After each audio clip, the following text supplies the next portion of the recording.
নামাজ পড়তেছি, নামাজের এক পর্যায়ে দোয়া করতেছি, আল্লাহ আমি যেন শুনি, আল্লাহ আমি তো সবরের হালতে আছি, আপনি জানেন আল্লাহ, আমি জানি, আমি বিশ্বাস করি আপনি বলেছেন আসা আন তাকরাহু শাই ওয়া হুয়া খায়রুল লাকুম ওয়া আসা আন তুহিব্বু শাই ওয়া হুয়া শাররুল লাকুম।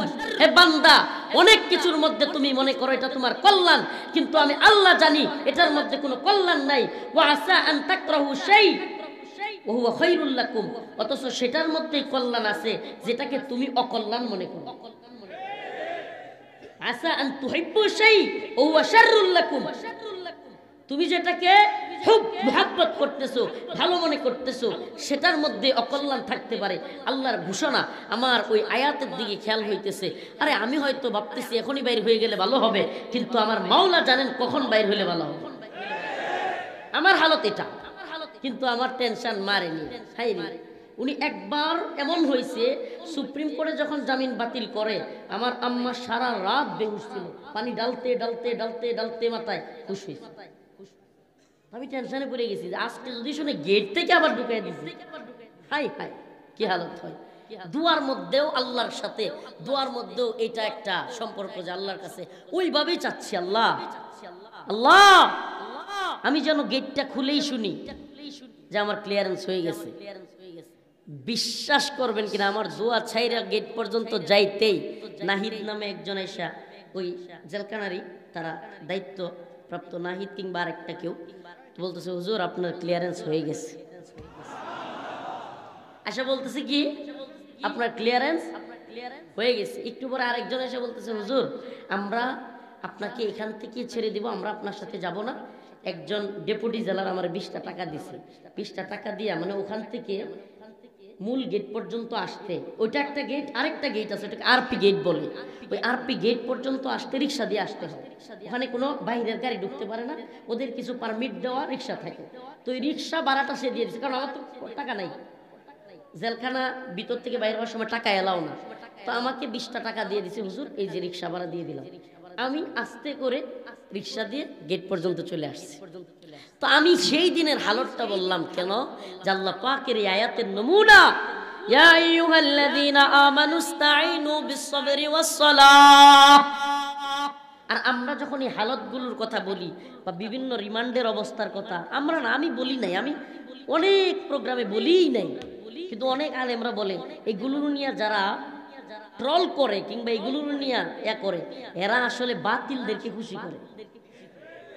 এই মগারায় হাম্মকরা বুঝে না, উলামায়ে কেরাম এই কথাগুলো বললে মানুষের মধ্যে একটা জাগরণ হয়, মানুষের মধ্যে দিনের প্রতি ত্যাগ করার মানসিকতা তৈরি হয়। আল্লাহ পাক আমাদের বুঝার তৌফিক দান করুন। তাহলে চাওয়ার সুরত কি? ভণ্ড পীরের দরবারে মান্নত করা, পীর সাহেবের দরবারে ছাগল আর খাসি দিলে আল্লাহ খুশি হয়ে যাবো গা? সুরত হলো সালাত, নামাজ। ইস্তাইনু, তোমরা চাও, বিস-সাবরি ওয়াস-সালাহ, নামাজ এবং সবরের মাধ্যমে। সবর কি? রাসূল সাল্লাল্লাহু আলাইহি সাল্লাম বলেছেন, হাদিসের মধ্যে এসেছে, মুমিনের দুটা দিকই কতই না অবাক করা। মুমিনের দুইটা বিষয় কতই না অবাক করা। মুমিনের দুই দিকেই লাভ। মুমিন যখন কষ্টের মধ্যে পড়ে তখন সবর করে, আল্লাহ প্রতিদান দেন, সুবহানাল্লাহ। মুমিন যখন নিয়ামত পায় তখন শুকরিয়া আদায় করে, আল্লাহ সেটারও প্রতিদান দেন, সুবহানাল্লাহ কয় না? তাহলে মুমিনের লস আছে? আমাদের কোনো লস আছে? তাহলে আমরা চাওয়ার রাস্তা কোনটা? আল্লাহর স্মরণ, সালাত, সালাত এবং সবর, আল্লাহর স্মরণ। আরে আল্লাহর স্মরণ যে তুমি করবা, আমি করব। আল্লাহ বলেন, মুসনাদে আহমদের হাদিসে আসছে, সরি হাদিসে কুদসিতে আসছে, রাসূল আল্লাহ তাআলা বলেন যে যে ব্যক্তি কনিষ্ঠ আঙ্গুল পরিমাণ আমার দিকে অগ্রসর হলো, আমি তার দিকে 1 হাত অগ্রসর হই। সুবহানাল্লাহ, আস্তে কর। যে ব্যক্তি আমার দিকে 1 হাত অগ্রসর হলো, আমি তার দিকে 2 হাত অগ্রসর হই। যে ব্যক্তি আমার দিকে হাইটা অগ্রসর হলো, আমি তার দিকে দৌড়ায় অগ্রসর হই। ফাফিরু ইলাল্লাহ। অতএব আসুন আমরা আল্লাহর দিকে ফিরে আসি। কোন দিকে? কোন দিকে?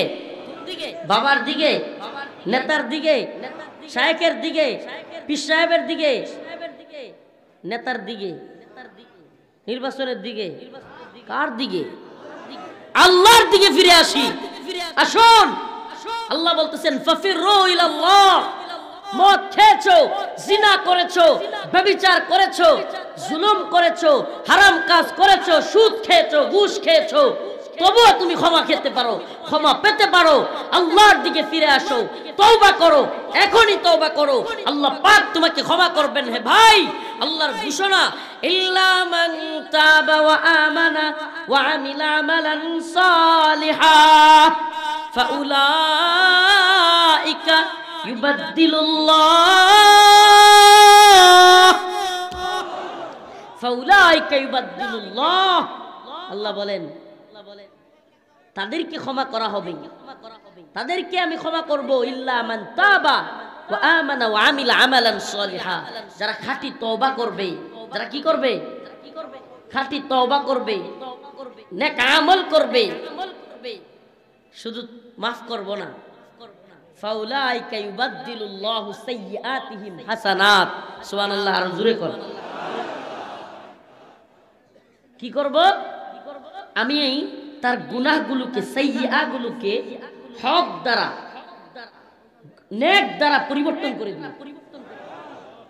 ফাউলাইকা ইউবাদদিলুল্লাহ সাইয়্যাতিহিম হাসানাত, খারাপ গুনাহগুলোকে তওবার কারণে, সে নেক আমলের দিকে ফিরে আসার কারণে আমি কি করব? নেক আমল দ্বারা। আচ্ছা, পৃথিবীর কোন ব্যক্তি, আপনি কোন অফিসে চাকরি করেন, অফিসে চাকরি করেন, একদিন গেলেন না, কি মনে করেন বোনাস দিব নাকি আরো একদিনের বেতন কাইটা দিবে? ব্যবসা প্রতিষ্ঠান, একদিন গেলেন না, লাভ হবে না লস হবে? দুনিয়ার সিস্টেম হলো, আপনি একটা ভুল করলেন, অন্যায় করলেন, আপনার বেতন কেটে দিবে, আপনার যা আছে তার থেকে আরো নিয়ে নিবে। আর আমার আল্লাহ বলেন, হে বান্দা, তুমি ভুল করেছো ঠিক, তুমি যদি 1 লক্ষ গুনাহ করে থাকো আর 1 লক্ষ গুনাহের জন্য আমার নিকট খাঁটি তওবা করতে পারো এবং নেক আমলের দিকে ফিরে আসো, আমার ফাফিরু ইলাল্লাহ, আমার দিকে ফিরে আসার আহ্বানে সাড়া দাও। ইল্লা মান তাবা ওয়া আমানা ওয়া আমিলা আমালান সালিহা, যদি তুমি আমলে সালেহ করো, খাঁটি তওবা করো, ফাউলাইকা ইউবাদদিলুল্লাহ, আমি আল্লাহ তোমার আমলগুলোকে, খাঁটি আমলগুলোকে বদ আমলগুলোর সাথে পরিবর্তন করে নেকিকে আরো বাড়ায়া দিব। আমালান সালিহা সাইয়্যাতিহিম হাসানাত, খারাপ গুনাহগুলোকে নেক আমল দ্বারা কি করে দিব? সুবহানাল্লাহ কয় না? তাইলে ফিরে আসবো তো আল্লাহর দিকে। অনেকে এমন আছে, সালাতের কথা বললাম, আল্লাহর কাছে চাওয়ার, নামাজের কথা বললাম, অথচ আমাদের মধ্যে এমন অনেকে আছে, শেষ কবে আল্লাহকে সিজদা দিয়েছে এটা মনেই নেই। কথা কয় না? শেষ কবে রবকে সিজদা দিয়েছি সেটা ভুলে গেছি। এই প্রস্তাব ধরছে নাকি? না সাইরা দিব? আল্লাহকে কবে শেষ সিজদা দিয়েছি আমরা ভুলে গেছি।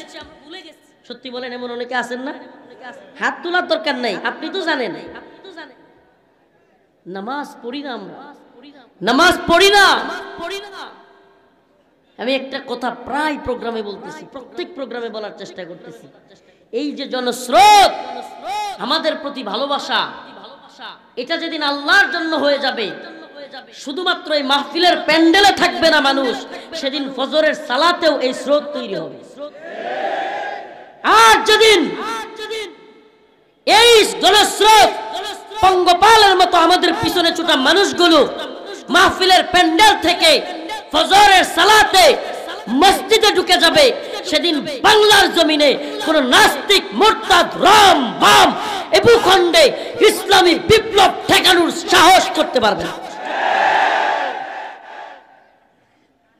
স্রোত তো মসজিদের দিকে নেওয়া দরকার, স্রোত তো যাচ্ছে না। হাই হাই, এখানে হয়ে গেছে হাজার হাজার মানুষ, মসজিদে 10 জন মানুষ কি যাবে? ফজরের নামাজে 10 জনও পাওয়া যায়, আশ্চর্য কথা। এমনকি এখানেও যারা আসি এখন, এশারের নামাজ পড়া লোকের সংখ্যা কম হবে। আসেন আসেন, আশ্চর্য লাগে। আমরা এখন একটা ছেলেকে যখন মসজিদের দিকে যাইতে দেখি, যুবককে, সব মুরব্বীরা মিলে বলে, দেখছস অমুকের ছেলে নামাজ পড়তেছে। আমাদের এলাকার ভাষায় কইতেছে, এই দেখছস অমুকের ছেলে তো 5 ওয়াক্ত নামাজ পড়তেছে। শুনছস নি কথা? হওয়া উচিত ছিল তো উল্টা, হওয়া উচিত ছিল উল্টা। দুইটা ছেলে নামাজ পড়ে না, সবাই মিলে বলবে, দেখছস অমুকের ছেলেগুলো নামাজ পড়ে না। এই উল্টা কেন হইছে? হইছে কারণ এই জন্য যে আমরা দিন বুঝি না, দিন বুঝি না। মনে করি হুজুররে মনে হয় প্রথম মুরগির ডিমটা দিয়া দিলেই, মুরগি ডিম পারলে বাস আমি জান্নাতি। কি সহজ তরিকা গো, পিডানি খান নাই তো মিয়া। পেঁপে হয়েছে গাছে, প্রথম পেঁপেটা হুজুররে, ইমাম সাহেব হুজুরে দিলে আর আমার ঠেকাই কেন জান্নাত। আর আমগর অনেক হুজুরও আছে মসজিদের মাদ্রাসা কালেকশন করলে এমন হয় জান্নাতের টিকিট বেচতেছে। এত সহজ, এত সহজ না।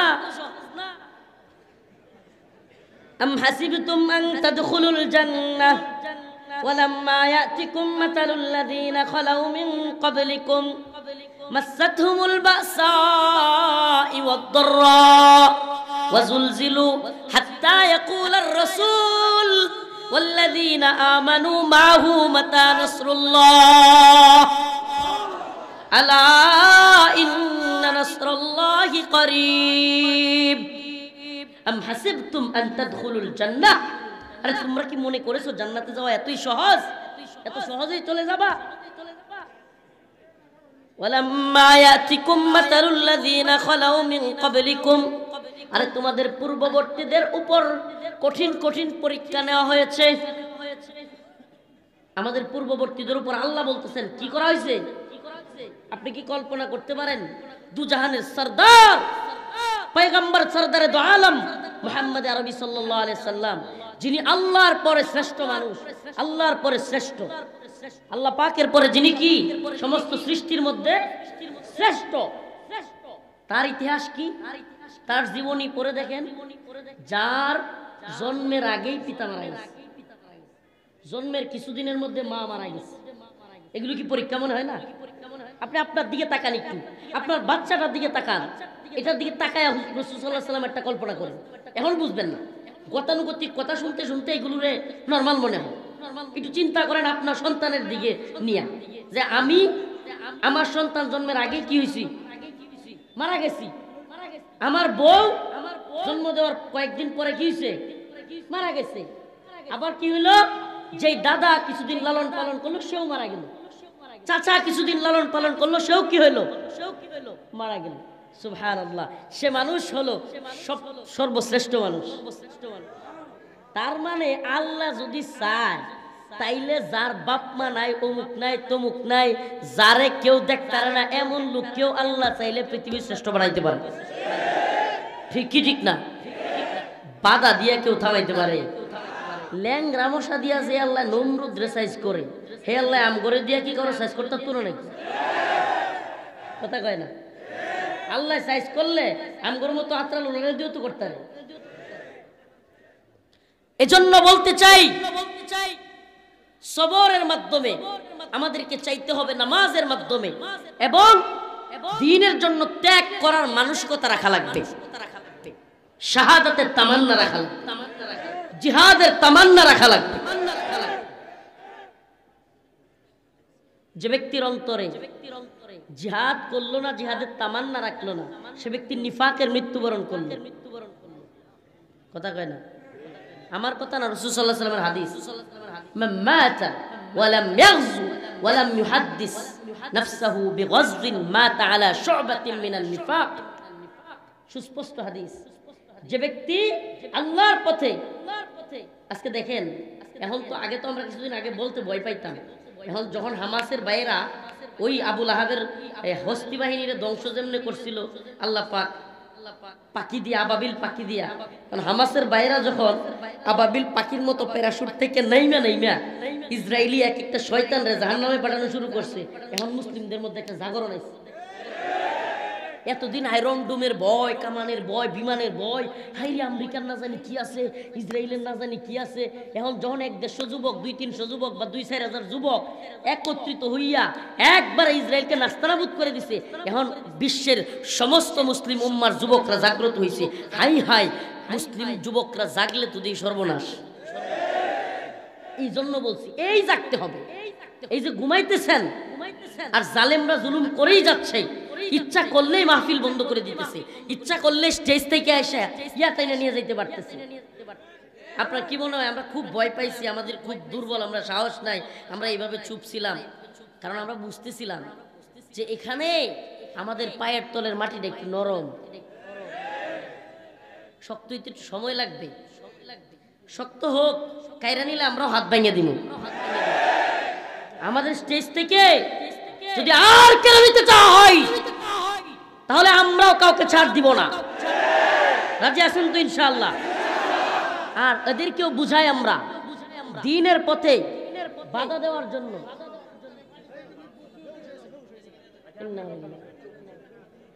এই দেখেন, এই দেখেন, সুবহানাল্লাহ, এক লোক এখানে বেহুশ হয়ে আছে। কে কখন চলে যাব আমরা? কে কখন চলে যাব? ভাই ওনাকে দ্রুত চিকিৎসা করান, পানি দেন। বলতেছিলাম আমরা কোরআনের কথা বলি। আচ্ছা, এই যে এই পর্যন্ত কথা শুনলেন, এই হ্যাঁ, তাদের একটা কন্টেন্ট পেয়ে গেছে, ঘুরাইতেছে এদিকে। এই যে বলতেছিলাম, শুনেন, এই যে বলতেছিলাম যে আমরা এই যে এতক্ষণ সত্যিকার অর্থে কথা বলবেন, হুজুররা আছেন, এতক্ষণ যে কথা বললাম কোরআন সুন্নাহর বাহিরের কথা, হ্যাঁ, এরা আমাদেরকে তবুও সবক দিবে, হুজুর কি বলেন না বলেন, কোরআন হাদিস থেকে বলেন।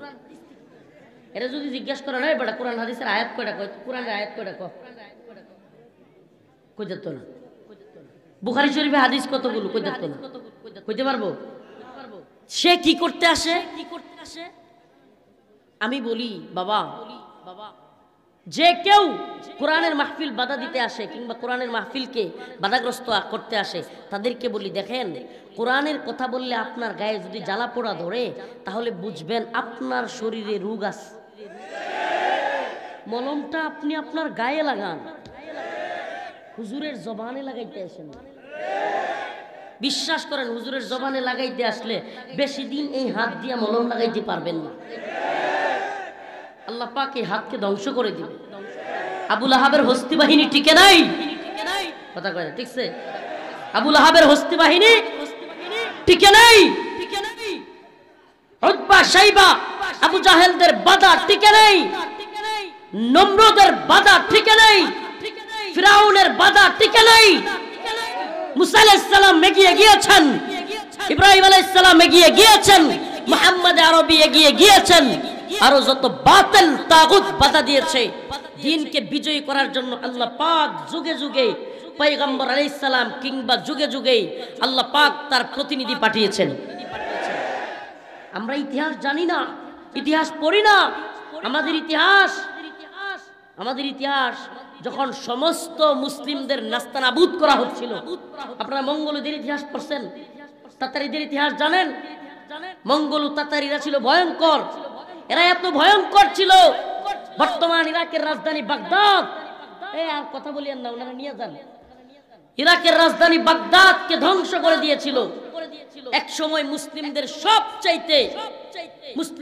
সবচাইতে বেশি আকর্ষণের জায়গা, মুসলিমদের সবচাইতে বেশি ইলমের জায়গা, ইলমের মার্কাজ, সেই বাগদাদকে মাটির সাথে মিশিয়ে দিয়েছিল ওই হালাকুকার চেঙ্গিস খানের বংশধররা। এই মঙ্গল তাতারিরা এমন অজেয় ছিল যাদেরকে কেউ পরাজিত করতে পারত না। ইতিহাস একটু শুনেন, ইতিহাস যারা পড়েছেন আবারও শুনেন কারগুজারি। যখন সেই মঙ্গলুদের সামনে কেউ টিকতো না, সবাই ভয়ে তরতর করে কাঁপতো। মঙ্গলুরা যেদিক দিয়ে যাইতো হাজার হাজার লাশ ফেলে যাইতো। এমন অঞ্চল আছে লাশের গন্ধে ওই এলাকায় জীবিত মানুষ লাশের গন্ধে মারা যাইত, এমন হালত হইতো। মঙ্গলু তাতারিরা যেদিকে হালাকু খান, চেঙ্গিস খান, তার ছেলে মঙ্কে খান, আরো যেগুলো আছে, এরা যেদিকেই যাইতো সবগুলো এত বেশি মানুষকে হত্যা করত, এরা এক এক অঞ্চলকে ধ্বংসস্তূপ বানায় ফেলতো, কেউ তাদেরকে থামাইতে পারতেছিল না। সুবহানাল্লাহি ওয়া বিহামদিহি। সেই মঙ্গল তাতারি অজেয় যাদের সামনে কেউ দাঁড়াবার সাহস করতো না, তাদের সামনে এক মামলুক কৃতদাস, কৃতদাস, কৃতদাস, বাজারে বিক্রি হওয়া কৃতদাস, এমন এক কৃতদাস আল্লাহর ওলি সাইফুদ্দিন কুতুজ নামক ব্যক্তি। আরে আমাদের ইতিহাস পড়ো, ইতিহাস জানেন আপনারা, ইতিহাসের পাতা উল্টায় দেখেন। সেই মঙ্গল তাতারিরা যখন বীর দর্পে সমস্ত মুসলিম ভূখণ্ডকে ধ্বংস করতেছিল, চুরমার করতেছিল, আল্লাহর ওলি সাইফুদ্দিন কুতুজ কিছু ব্যক্তিকে নিয়া, কৃতদাসদেরকে নিয়া ওই তাতারিদের বিরুদ্ধে দাঁড়ায় গেলেন আইনে জালুতের প্রান্তরে। ইতিহাস সাক্ষী, পাহাড়ের মধ্যে লুকায় থাকলেন উনি, উনার বাহিনী নিয়া আরেক বাহিনীকে সামনে আগায় দিলেন। সাইফুদ্দিন কুতুজ আরেক বাহিনীকে আগায়া দিয়া বললেন, তোমরা তাদেরকে হামলা করবা, যুদ্ধ করতে থাকবা। এক পর্যায়ে হঠাৎ আমি আমার বাহিনী নিয়া পাহাড় থেকে নাইমা ওই তাতারিদেরকে, মঙ্গলদেরকে ধ্বংস করে দিব। আল্লাহ কি কুদরত! তাতারিদেরকে তখন, মঙ্গলদেরকে যখন সাইফুদ্দিন কুতুজ রাহিমাহুল্লাহর পাঠানো সেই অগ্রগামী বাহিনী আক্রমণ করলো, মঙ্গলরা খেপে গিয়া এদের উপর ভয়ঙ্কর হামলা করলো। এমন